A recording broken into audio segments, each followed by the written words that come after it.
जनता दल ने अपने उम्मीदवारों की लिस्ट को फाइनल कर लिया है। 2 से 3 सीट पर चेहरे को लेकर लगातार मंथन चल रहा है। तेजस्वी ने सभी उम्मीदवारों के नाम पर मोहर लगाई है और 1 से 2 दिन के अंदर उम्मीदवारों की सूची जारी की जा सकती है। सर्वे रिपोर्ट के आधार पर उम्मीदवारों का चयन किया गया है। आरजेडी में कुछ विधायकों का टिकट कट सकता है, ऐसी भी खबर है। तेजस्वी ने A to Z के तहत उम्मीदवारों का चयन किया है। बड़ी संख्या में अति पिछड़ा उम्मीदवारों के नामों पर मुहर लगी है और पिछली बार से ज्यादा इस बार सवर्ण चेहरों को मौका मिल सकता है, ऐसी जानकारी सामने आ रही है। बड़ी खबर आपको बता रहे हैं, राष्ट्रीय जनता दल पूरी तैयारी कर चुका है और 1 से 2 दिन के भीतर उम्मीदवारों की लिस्ट को जारी कर दिया जाएगा। और इस लिस्ट में इस बार बहुत विशेष ख्याल रखा गया है कि जिस तरह का दावा राष्ट्रीय जनता दल और नेता प्रतिपक्ष तेजस्वी यादव लगातार करते रहे हैं कि हमारी पार्टी MY नहीं बल्कि A to Z की पार्टी है, तो A to Z का खास ख्याल रखते हुए उन चेहरों को पूरी तैयारी रखी गई है, उन्हीं चेहरों को सामने रखने की। और कहा जा रहा है कि कुछ चेहरों का टिकट कट भी सकता है, कुछ विधायकों का। और 2020 में क्या प्रदर्शन रहा है राष्ट्रीय जनता दल का, वो देख लीजिए।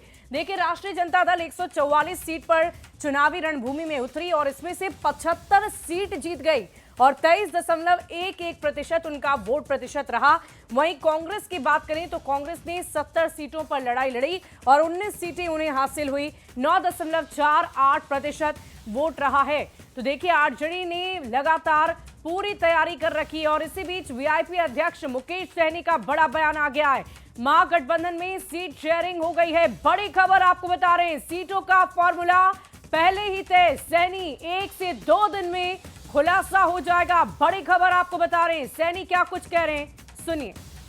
देखिए, हम लोगों का इंटरनल गठबंधन का जो स्वरूप था वो पहले से तय था। उसके बाद कौन दल कितने सीट लगेंगे लमसम लगभग सारे वो चैप्टर क्लोज हो चुका है।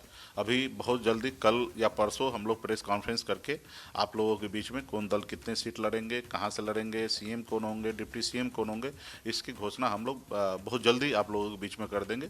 गठबंधन है तो गठबंधन धर्म निभाते हुए हमें कुछ अभी बोल देना उचित नहीं होगा। और देखिए, इस पूरी खबर के एक जानकारी के साथ न्यूज 18 संवाददाता रवि एस नारायण हमारे साथ फोन लाइन पर जुड़ रहे हैं।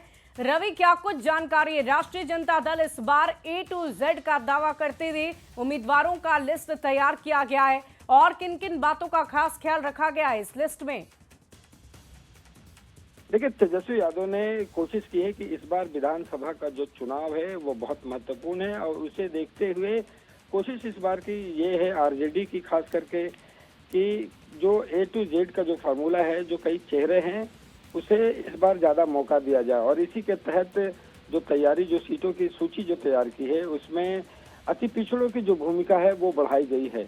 अति पिछड़ों का सबसे बड़ा वोट बैंक जो है अभी तक नीतीश कुमार की मानी जाती रही है, लेकिन तेजस्वी यादव माना जा रहा है कि जो सर्वे की रिपोर्ट आई है, आरजेडी ने जो सर्वे कराई है, उसके मुताबिक अति पिछड़ों पे ज्यादा दाव खेल सकती है। और खासकर आपको बता दें कि स्वर्ण चेहरों को भी पिछले बार की तुलना में ज्यादा भागीदारी मिल सकती है। पिछली बार जितने सीटों पर स्वर्ण को चेहरा बनाया गया था, उससे ज्यादा सीटें इस बार मिल सकती है। तो ये एक आरजेडी की जो है बड़ी तैयारी है कि तमाम लोगों को जो है, महिलाओं की जो भागीदारी है वो भी बढ़ाने की चर्चा है।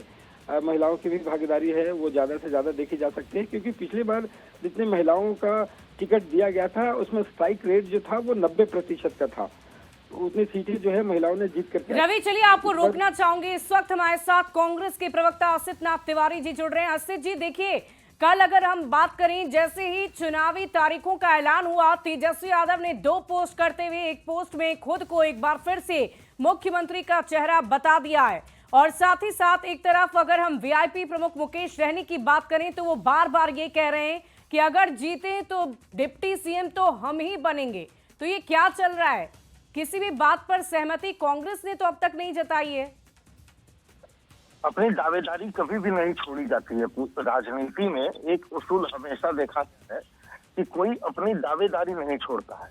आप देखिए, अमित शाह जी ने मीडिया के इंटरव्यू में कहा कि एनडीए की सरकार अगर बनती है तो बिहार का मुख्यमंत्री कौन होगा, द टाइम विल डिसाइड, समय तय करेगा। उन्होंने नीतीश जी का नाम नहीं दिया, लेकिन जदयू ने दावेदारी छोड़ दी।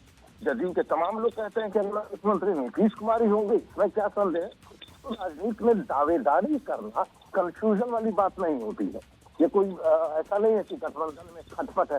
खटपट है तो फिर तो एनडीए में बहुत बड़ा खटपट है, क्योंकि अमित शाह जी ने तो खुलेआम कहा कि समय बताएगा।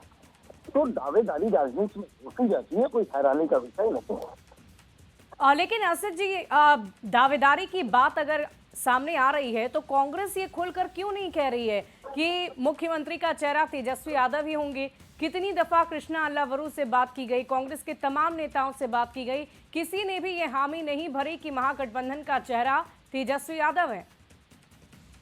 यही सवाल पलट के अगर एनडीए से पूछा जाए कि भाई अमित शाह जी, जेपी नड्डा जी या खुद मोदी जी क्यों नहीं कह दे रहे हैं कि अगर हमारी सरकार बनी तो नीतीश के मुख्यमंत्री होंगे, वो भी नहीं कह रहे हैं।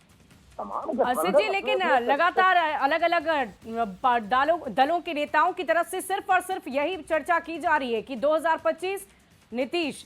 खैर, देखने वाली बात होगी कि इस पूरे बात को लेकर कैसे राष्ट्रीय जनता दल और कांग्रेस की सहमति बनती है। क्या वाकई तेजस्वी यादव ही मुख्यमंत्री के चेहरे होंगे या नहीं, ये तो आने वाला भविष्य बताएगा। बहुत बहुत शुक्रिया आपका हमारे साथ